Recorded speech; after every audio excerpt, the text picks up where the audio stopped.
Hello, hallelujah, Pastor. All the praises, glory, thanksgiving, all the power, our Jesus Christ. Hello. Hallelujah, praise the Lord. Madabling paggalang po sa ating beloved parents in the Lord at pag-alaala sa mga ginintuang turo at aral ng ating binaban Honorable Pastor Wilde Estrada Almeida at beloved Assistant Pastor Lina Kumun Almeida. Pagbati din sa mga beloved Almeida's family, beloved preachers, workers, mga kapatiran at mga bisita po. Ako po ay bumabati po sa inyo po ng happy anniversary, 19th anniversary po di po sa Bangar, La Union Outreach. Sa pangunguna po ng ating ordained preacher, Nanding Manalang po. Ako po ay nagpupuri at nagpapasalamat po sa ating dakilang Diyos dahil first time ko po na maka-attend po dito po sa Bangar, La Union po. Ako po ay nagpupuri dahil tinawag o binigyan na naman ako ng isang pagkakataon na ipahayag po ang kanyang kagilagilalas o kadakilang bagay na ginawa niya po sa akin nung ako po ay naglingkod po sa Kanya. Ako po ay sa dati pong Trinitarian na tinatawag po na three in person. Matagal po kami doon na naglilingkod din po doon. Kasama ko po ang aking kapatid. Dahil itong Jesus Miracle Crusade, sinasabi po ng aming pastor noon, na ito po ay kulto. Ito po ay huwag kayong pupunta yan dahil ay kulto yan. Ibig sabihin, iba ang Diyos. Parang napakasakit po na dinggin na isang mananampalataya na sasabihin, pero wala po kaming magawa. Dahil po sa nung unang krusada po doon po sa San Fernando po noong 1996, kasi malapit lang po kami doon. Yun po ang iniiwasan po namin itong krusada na ito. Dahil nga po sa aming pastor na iwasan po namin ito. Ngunit po, ginamit po ang ating dakilang Diyos, ang aking kapatid na may taglay na sakit na acute diabetes na araw na yun ay tinaningan na po ng buhay niya ng 3 buwan. Dahil po, napakabuti po ang dakilang Diyos, naghayo po ang ating mga kapatiran, kagaya po ng paghahayo po natin. Nabot po ang panalangin nating beloved Honorable Pastor na kami rin po ay nabot po. Ang sabi po doon, pinanyayaan po kami na dumalo. Hindi po nagdalawang isip po ang aking kapatid na mamatay naman lang ako, bakit hindi ko subukan. Hanggang dinala po namin doon sa krusada dito po sa San Fernando, November 28 po yun. Ang sabi ko, ikaw na lang kuya dahil mayroong makakita sa akin. Kasi po, mayroon din akong katungkulan po sa aming church. Hanggang siya na lang po ang dumalo, hanggang hindi man siya naabot dahil sa pag-prepare natin beloved pastor noon. Kasi ang dami pong tao. Pero po, nung umuwi siya, ang sabi niya, kapatid, sabi sa akin, parang lumalakas ako. Hallelujah, praise the Lord. Parang lumalakas ako, sabi niya. Parang hindi pa rin ako maniwala. Pagdating ng araw, nung last day na crusade na yon, siya sabi niya sa akin, dalhin mo ako uli doon, agahan natin. Alaw na po ang umpisa noon. Punta po kami alas 10. Hanggang doon na siya upang gusto niya makaupo doon sa harap. Hanggang tinapos niya po ang gawain, hanggang nagpabautismo pa at tumanggap po sa banal na tubig. Nagpabautismo po siya. Tinanggap niya ang ating dakilang Diyos. Habang linilihans po, alam niyo po ang kanyang karamdamang sakit dahil instant po pinagaling ng ating. Ako po ay nagpupurit, nagpapasalamat sa ating dakilang Diyos. Ganon din po sa aking buhay. Kung paano ang aking buhay noon, kung paano ako binago ng ating dakilang Diyos. Napakahirap po ang isang taong magbago talaga. Kahit sabihin mo na magbabago ka ngayon, o 2 araw o 1 linggo, 1 buwan, kung wala sa iyo ang dakilang Diyos, hindi ka pa rin babaguhin. Alam niyo po, mga minamahal, mga kapatid, nung ako po ay siniran, dahil ang sabi ko nung una, mayroon isang kapatid na nag-share sa akin, Brad, bakit hindi mo subukan sa Jesus Miracle Crusade? Kasi magbabago ka doon, sabi sa akin. Nung nasabi ko sa kanya, Brad, marami na akong sikta na nadaluhan, pero pare-parehas lang yan. Negosyo lang yan ang nasabi ko. Pero po, napakabuti po ang dakilang Diyos. Dahil nung isang araw po, kasi po, ako po ay isang sabungero po. Marami po akong nakakakilala po sa akin dahil ako po ay isang management po sa sabungan. Promotor po. Mga malalaking tao po ang aking kasama sa araw noon.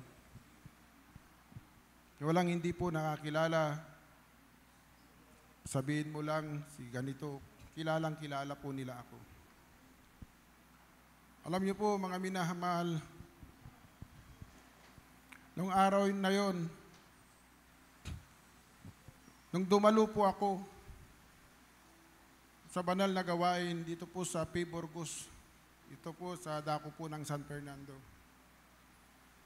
Nahiya pa ako nung una dahil kasi po baguhan po ako. At nung paglapit ko, at sabi aking sister, Brad, pasok ka sa loob. Ako po ay pumasok po. Hanggang nagpa-altar call po sila.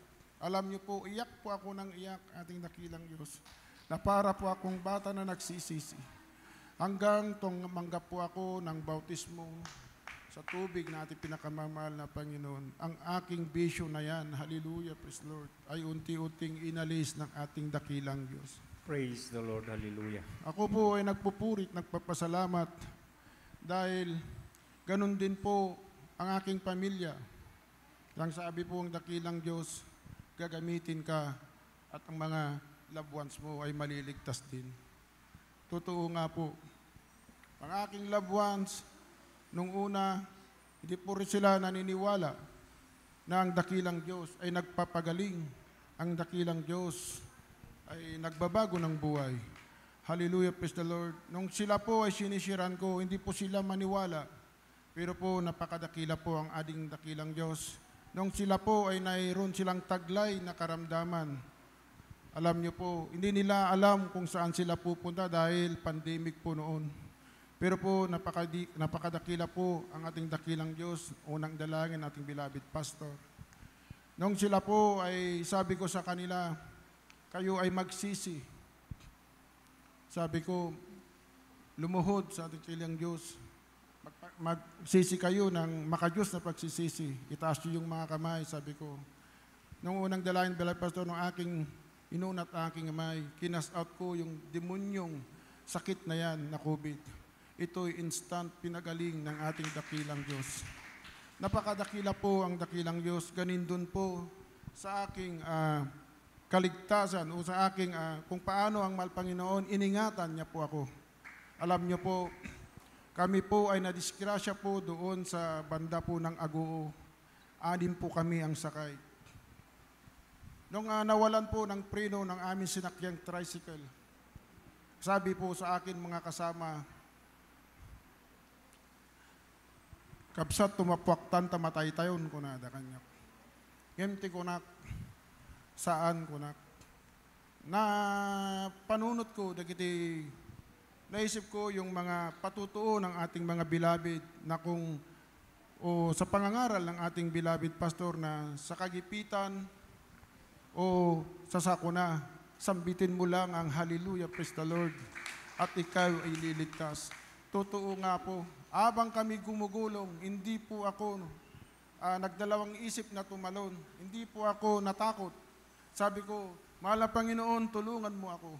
Kung hindi mo na ako gamitin, mahal Panginoon, kunin mo na lamang ako. Kung gagamitin mo pa ako, mahal Panginoon, buhayin mo ako. Alam nyo, hallelujah, pag ano yung tricycle, naidumpar kami, yan nagdakalapuste, napitpit di ya tricycle, siyak lang yan da unig. In mighty rescue, no apay, ngayong gana, bukol, galos, awan, tinangyari kanya. Kunat hallelujah. Pinag-ingatan natin, apoy. Kasalaunay, timan, yaman ko na po yung inikanak ba iti chance ko. Nga gamitin na gayam, ijay banda nga go ginamit na gayam ni Apo Diyos, may di agpatutuak. Nangeg dagitoy loved ones, dagitoy kakadwak. Isu gayam dayta jay ring ay bagbagada nga na isu lang tinakaligtas. Kadwana jay asawak dayta nga na disgrasya. Isu nga di nangeg dati patutuok nagado. Iti timmanggap jago jabalwarti nagado tinagpabautismo dahil ang Diyos natin buhay nagliligtas ng ating buhay. Hallelujah, praise the Lord. Ganon din ko ang pagpapala sa aking buhay. Ang aking mga loved ones, nung sila po ay mag-exam ng bilang isang henyero po, ang sabi ko sa kanila, magpasting muna kayo anak bago kayo mag-exam. Pero nung una, hindi po sila naniniwala sa akin. Ang gusto nila, yung katalinuhan lang nila ang gagamitin nila. Pero hindi sila, nabigo po sila yung kanilang karunungan. Pero po, nung nagpasting po sila, nag-ayuno po sila, hindi po binigo ng ating dakilang Diyos. Sila na po ay isang civil engineer, isang accountancy po. Yung isang kaanak ko po, nandyan po dito po sa power grid, power plant dito po sa Baknutan. Bilang, ano po siya. Hindi ko man pinatataas ko lang po ang dakil. Bilang project engineer po. Kaya, sabi ko, alam niyo po, napakadakila, napakabuti po ang ating Diyos. Dahil kung wala siya at mga turo ng ating beloved pastor, siguro po hindi natin maabot yan. Pero ako po ay nagpupuri at nagpapasalamat. Ganon din po ang aking mga business. Ako rin po ay nagpupuri dahil pinagpapala din po ang ating dakilang Diyos. Hanggang dito na lamang po, lahat po ng kapurian. Pasasalamat po sa material, physical, ang higit na pinapasalamatan ko, ang spiritual. Lahat ng kapurian, pasasalamat ay ating dakilang Diyos lamang. Amen. Praise the Lord. Praise the Lord. Hallelujah.